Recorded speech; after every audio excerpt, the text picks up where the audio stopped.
नमस्कार, good morning, सत श्री अकाल, आदाब। दोस्तों, आपका अपना सुरेश प्रभाकर आपसे एक बार फिर मुखातिब है। मेरे भाइयों, आज का जो टॉपिक मैं छूने जा रहा हूँ वो थोड़ा गहन टॉपिक है और उसको सही तरह से समझने के लिए आपको थोड़ा सा फोकस्ड होना पड़ेगा। मतलब don't take it as another video upload from me. Seriously थोड़ा सा इस पे ध्यान दीजिएगा, क्योंकि आज मैं आपसे वो डिस्कस करने वाला हूं जो शायद बहुत से लोग कोशिश करके भी अचीव नहीं कर पा रहे। मेरा मतलब है कि हम जब ईश्वर की आराधना करते हैं, जब ध्यान लगाने की कोशिश करते हैं, तो हमारा ध्यान अक्सर भटकता है। हम कहते हैं मन भटकता है, ठीक है ना।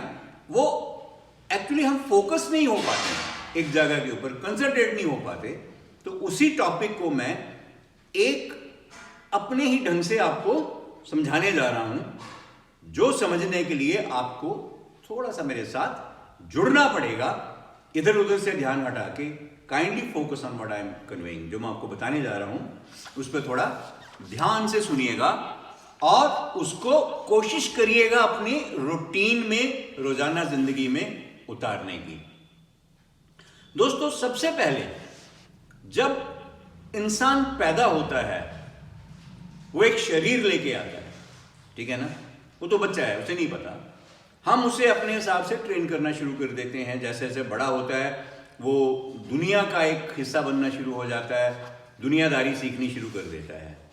लेकिन बेसिक जो कॉन्स्टिट्यूट है इस जीवन के, जो अपने साथ लेके आया है, उनकी तरफ ना तो पेरेंट्स उसका ध्यान दिलाते हैं, ना ही हमारे स्कूल और कॉलेज, ना ही हमारे धार्मिक संस्थान उस तरफ जो है सही ढंग से पॉइंट आउट कर पाते हैं। जैसे मैंने बताया कि ध्यान दीजिए, बच्चा पैदा हुआ, एक शरीर है उसका, एक कॉन्स्टिट्यूएंट शरीर है, ओके। दूसरा कॉन्स्टिट्यूएंट उसकी कॉन्शियसनेस है, जो कि हम एक लेवल से शुरू करते हैं ऊपर उठानी। जैसे जैसे वो ग्रो करता है उसकी कॉन्शियसनेस और कंसाइंस जो है वो भी ग्रो करती है या डेवलप करती है, ठीक है। फिर वो एक डिस्टिंक्ट पर्सनैलिटी अटेन कर लेता अपनी जिंदगी में। कुछ भी बन जाता है, जो कुछ भी बनता है जिंदगी में, उसकी कॉन्शियसनेस उसका बड़ा गहरा साथ देती है। आप सब भी अपनी कॉन्शियस के बारे में अवेयर होंगे कि हाँ, ये मेरी कॉन्शियसनेस है, जिसको आप आत्मा की आवाज भी कहते हो कि ये मेरी आत्मा की आवाज है, मुझे अंदर से समझाती है। उसके साथ हम बड़े होते हैं, ग्रो होते हैं, ठीक है। और तीसरा कॉन्स्टिट्यूएंट है वो जो खुद ईश्वर हमारे अंदर समाया हुआ है, जिसने हमें जिंदगी दी है, जिसने हमें जीवन बख्शा है, जिसके बिना हम कुछ भी नहीं है। जिस दिन ये ईश्वर का अंश हमारे शरीर को छोड़ के वापस चला जाएगा, उस दिन हमारा शरीर भी हमारा नहीं रहेगा। अब बड़ी इंटरेस्टिंग बात है, हम कहते हैं हमारा शरीर। क्या हमारा शरीर वाकई हमारा है? जो हम श्वास ले रहे हैं, क्या वो वाकई हमारे लिए चल रहे हैं? जो हमारा हृदय धड़क रहा है, हमारी आर्टरीज में, वेन्स में खून चल रहा है और हमारे रोम रोम तक पहुंच रहा है, ऑक्सीजन पहुंचा रहा है, हमें हमारी बॉडी को नरिश कर रहा है, वो क्या वाकई हमारे लिए कर रहा है?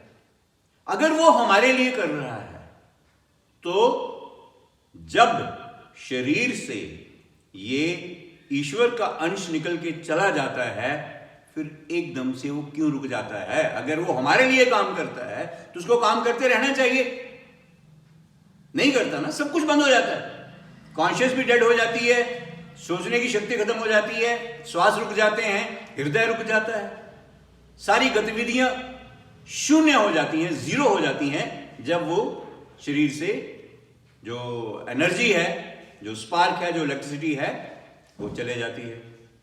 तो इन ए वे तो क्या ये दिल उस ईश्वर के लिए नहीं धड़क रहा? क्या ये श्वास उसके लिए नहीं चल रहे जिसे हम अपना समझ के बैठे हुए हैं? देखा जाए तो ये सारी जीवन लीला जो है ये ईश्वर के लिए ही हो रही है, ईश्वर के उस अंश के लिए जो हमारे अंदर समाया हुआ है, जिसे हम आत्मा कहते हैं कि हमारी आत्मा चलेगी, आत्मा ने शरीर छोड़ दिया। लेकिन वो मिसनोमर है, वो आत्मा नहीं है, वो ईश्वर का अंश है जो आया था। अगर आपको याद हो, हमने एक डिस्कशन में डिस्कस किया था कि हमारा शरीर शिवांश है, ब्रह्मा ने अपना ब्रह्मांश दिया हमारी रचना के लिए, और विष्णु खुद हमारे अंदर जीवन बन के बैठे हुए हैं, समाये हुए हैं, जो एक दिन वापस चले जाएंगे, अपने धाम चले जाएंगे या परम आत्मा में अपना स्थान ग्रहण कर लेंगे।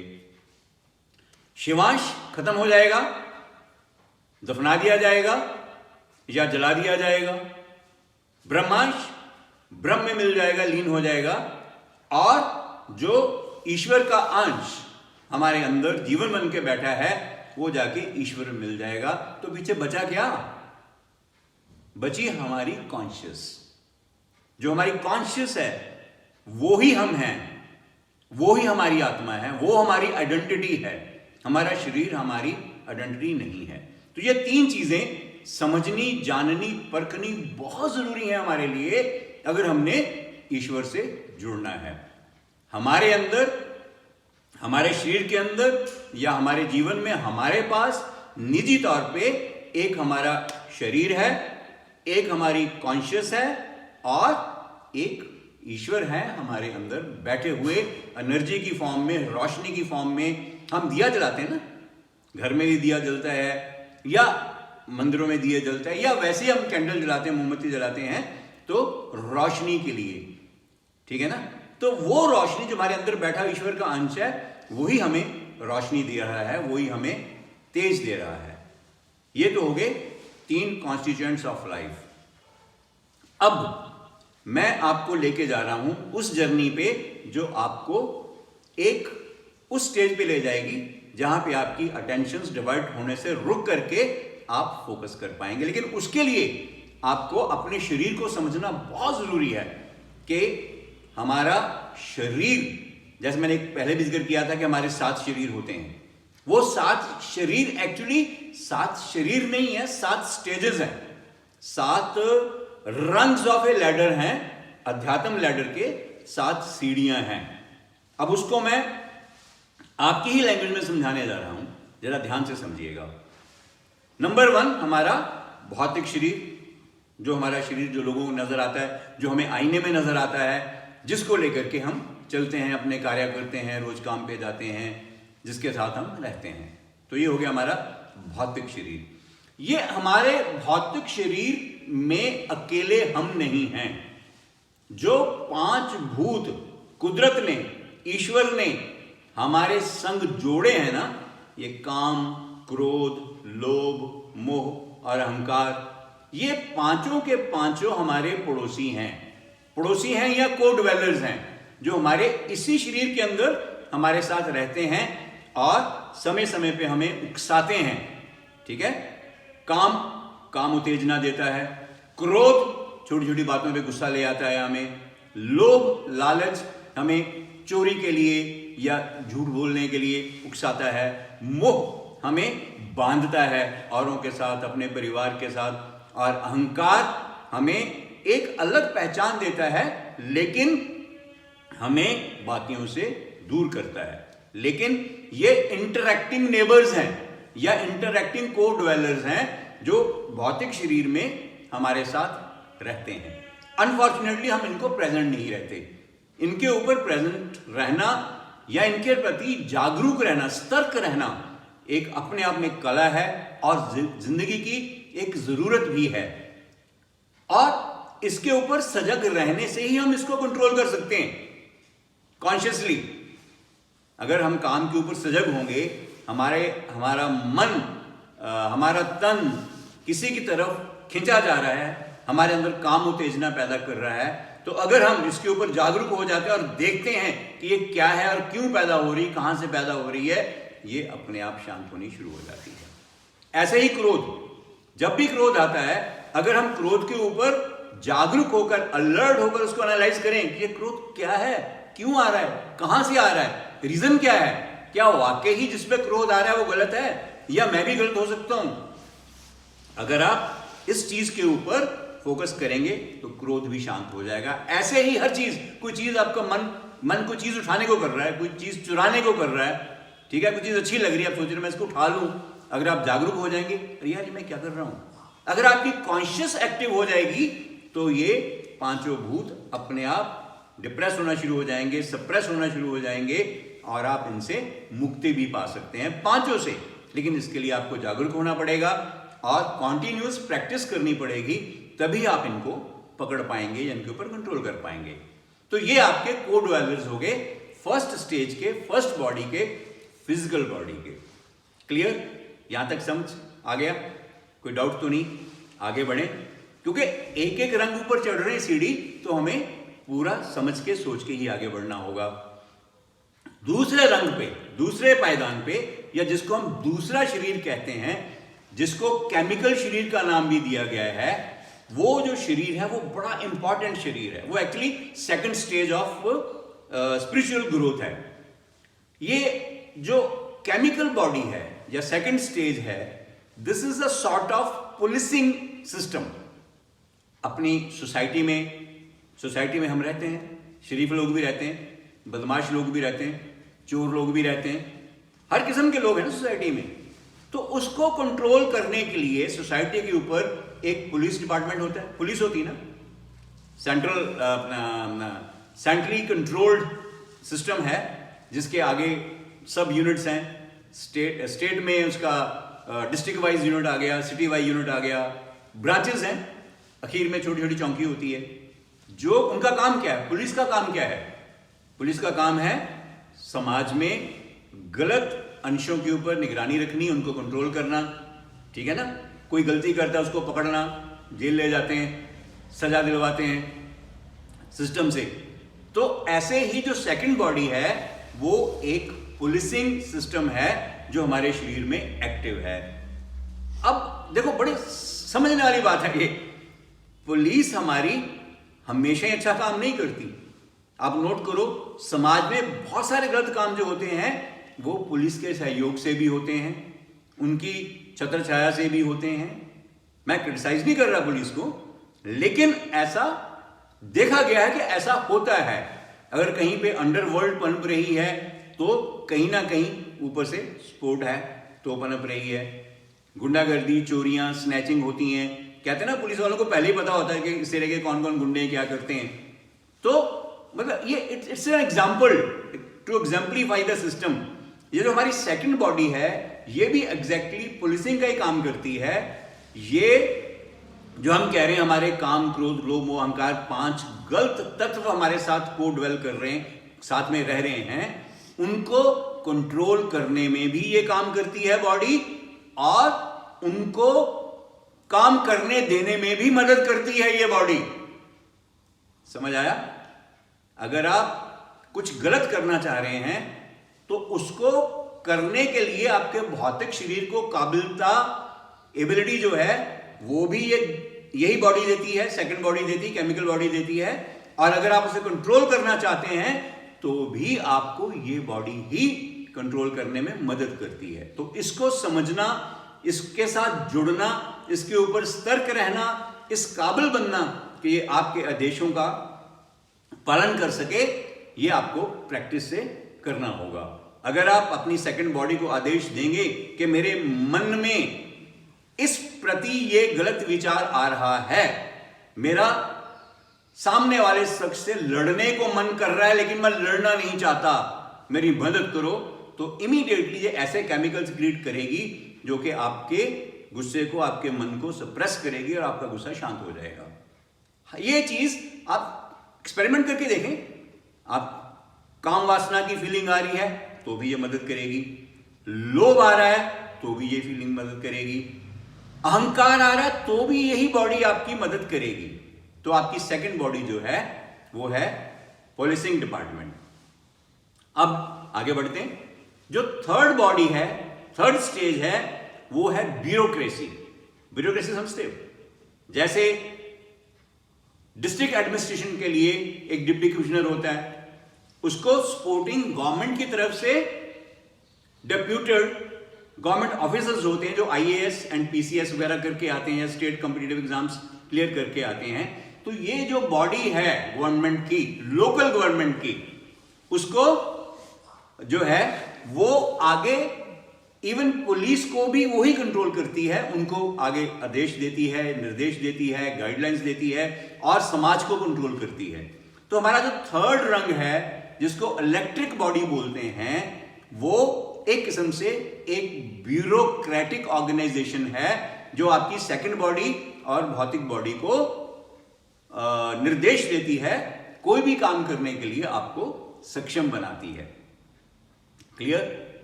और जो फोर्थ बॉडी है आपकी, जिसको हम आपका मानसिक शरीर कहते हैं या मेंटल बॉडी कहते हैं, जो विचारों से निर्मित है, वो एक किस्म की स्टेट गवर्नमेंट है। स्टेट गवर्नमेंट मतलब एक इलेक्टेड गवर्नमेंट जो ब्यूरोक्रेसी को भी कंट्रोल करती है, पुलिसिंग को भी कंट्रोल करती है और समाज को भी कंट्रोल करती है। जैसे हमारे चीफ मिनिस्टर हो गए, मिनिस्टर्स हो गए। तो ये एक पॉलिटिकल एडमिनिस्ट्रेटिव है जो आपकी फोर्थ बॉडी है।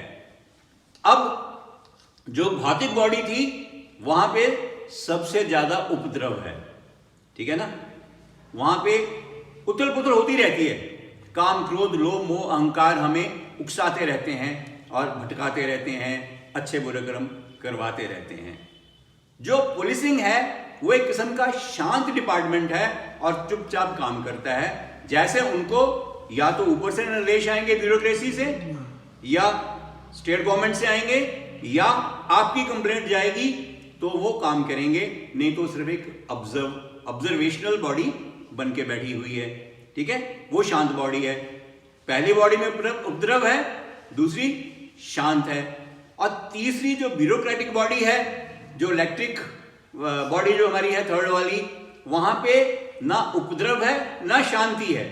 वहां पे एक कोऑर्डिनेशन है आपकी पॉलिटिकल बॉडी से, और पॉलिटिकल बॉडी से आए हुए आदेशों को वो आगे सेकंड और फर्स्ट बॉडी तक पहुंचाती रहती है। लेकिन जो आपकी पॉलिटिकल बॉडी है, जो मेंटल बॉडी है, जो फोर्थ स्टेज है या फोर्थ बॉडी है, वहां पे सबसे ज्यादा शोर गुल कंफ्यूजन चलता ही रहता है। क्योंकि वहां पे जैसे उनके एडवाइजर्स होते हैं ना गवर्नमेंट में एडवाइजर्स, वो उनका काम क्या है? सोचना और सलाह देना। तो हमारी फोर्थ बॉडी जो है वो कुछ ना कुछ सोचती रहती है और सलाह देती रहती है, सीधी उल्टी, क्या करना चाहिए, क्या हो रहा है, कैसे हो रहा है, हमें और धन कमाना चाहिए, हमें और घर बनाने चाहिए, और प्रॉपर्टी बनानी चाहिए, या मुझे वो व्हाटएवर, जो भी सोच है, जहां जहां तक सोच जा सकती है, वो सारा काम हमारी फोर्थ बॉडी करती है। और 99% लोग, 99% लोग इन चार बॉडीज के फंक्शन में ही अपना जीवन गुजार के चले जाते हैं। 1% जो लोग हैं वो कोशिश करते हैं इनसे ऊपर फिफ्थ बॉडी या फिफ्थ रंग तक पहुंचने की, जो कि स्पिरिचुअल बॉडी है। अब ये बहुत इंपॉर्टेंट स्टेज है। जो ये पांचवी मंजिल जो है, आप बिल्डिंग की तरह देख लो, पहला माला, दूसरा माला, तीसरा माला, चौथा माला और ये पांचवा माला, मतलब फिफ्थ बॉडी, फिफ्थ स्टोरी जो है, ये बिल्कुल साफ सुथरी स्टोरी है। इसके ऊपर कोई कंस्ट्रक्शन नहीं है, इसके ऊपर कोई इंटरफेरेंस नहीं है। अगर हम इस बॉडी में कुछ ऐसा स्थित कर दें जो कि ईश्वर से जुड़ा हुआ है, तो नीचे की चारों बॉडीज जो हैं वो इस यहां तक नहीं पहुंचेंगी तो सिर झुका के वापस लौट जाएंगी। तो क्या कर सकते हैं ऐसा? हम इस मंजिल पे हमें प्रकाश करना है, रोशनी करनी है ईश्वर के नाम की। अगर आप हिंदू हैं तो आप ये समझो कि इस मंजिल पे आपने गीता का प्रकाश किया हुआ है, रामायण का प्रकाश किया हुआ है। अगर आप मेरे सिख भाई बहन हैं तो यहाँ पे श्री गुरु ग्रंथ साहब जी का प्रकाश को आप इमेजिन कर सकते हो कि जैसे गुरुद्वारा साहब में ग्रंथ साहब जी का प्रकाश होता है, वैसे ही आप अपनी फिफ्थ स्टेज पे, फिफ्थ बॉडी में उसका प्रकाश कीजिएगा।